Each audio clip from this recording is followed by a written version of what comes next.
snowing again today, as you can see. I think this has been quite a bit actually. It's a little unusual. And what's going on today? Apparently Skydio's in the news where they're growing a lot. This one says Skydio soars into 2023 as it meets critical infrastructure need. I know they recently launched all those enterprise services, if you guys remember, where they will help companies try to get waivers and stuff like that. This one says Skydio, the leading US drone manufacturer and world leader in autonomous flight, today announced it has raised $230 million in funding, following a year that saw its enterprise customer base exceeded 1,200 organizations, just 3 years after entering the enterprise and public sector market. So is that where all the money is now for companies, for them to focus more on enterprise solutions? It says Skydio drones are now used by every branch of the US Department of Defense, by over half of all US state departments of transportation, by over 200 public safety agencies in 47 states and across more than 60 energy utilities. Additionally, Skydio is used by enterprises in over a dozen other industries. These customers are automating complex inspection tasks and getting situational awareness in life and death situations. And according to this, they say they are the largest drone manufacturer in the United States, which I wouldn't doubt. And it says the $230 million Series E rounds brings Skydio's total funding raise to $562 million, with a current valuation of over $2.2 billion. That is quite a growth. I still remember that first drone they showed to the public. It was so humongous. Everyone's wondering who the heck is gonna fly this, but it actually did build, I guess, their sort of brand where people would recognize them as, oh, it's the autonomous drone company.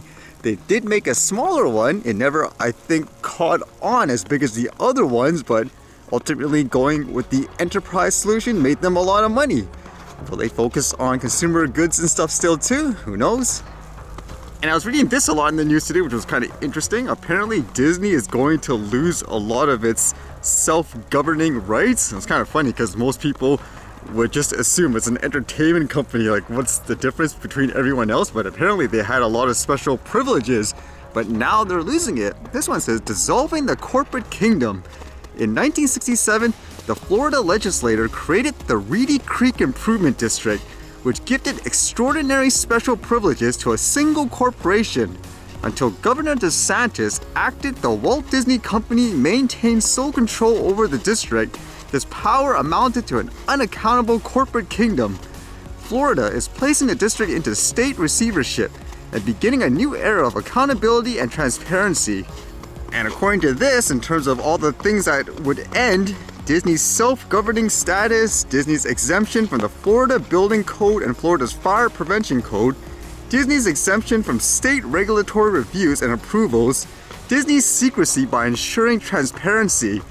It says it ensures that Disney will pay its fair share of taxes, prevents leftist local governments from using the situation to raise local taxes, imposes Florida law so that Disney is no longer given preferential treatment, and it says it ensures that Disney's municipal debt will be paid by Disney, not Florida taxpayer. Wow, is there so many politics to this?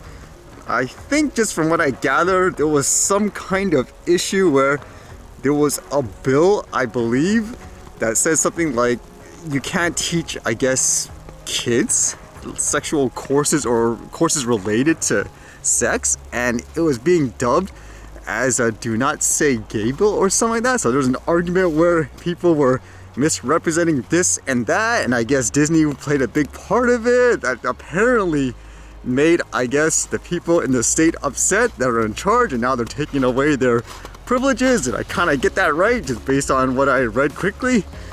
And the comments were kind of interesting too. Were there this many people that hate the company that much? It says the Disney bill is weak and still allows Disney to have exemption from sales tax and property tax, tax-free bonds, expedited permitting, and no other companies with these special privileges in Florida. Disney won, Florida caved, and should be embarrassed by this bill. And then some people countering it saying Disney brings in business, maybe not bite the hand that feeds you. And it says you can hold these other privileges over Disney's head too next time they decide to interfere locally. It says those restrictions were contracted for as a part of the deal to move to Florida. Again, so much politics to this stuff where I guess from people on the outside would just assume it's just an entertainment company, correct? Has everything been politicized? Politics ruin everything, huh?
Alright, see you guys later.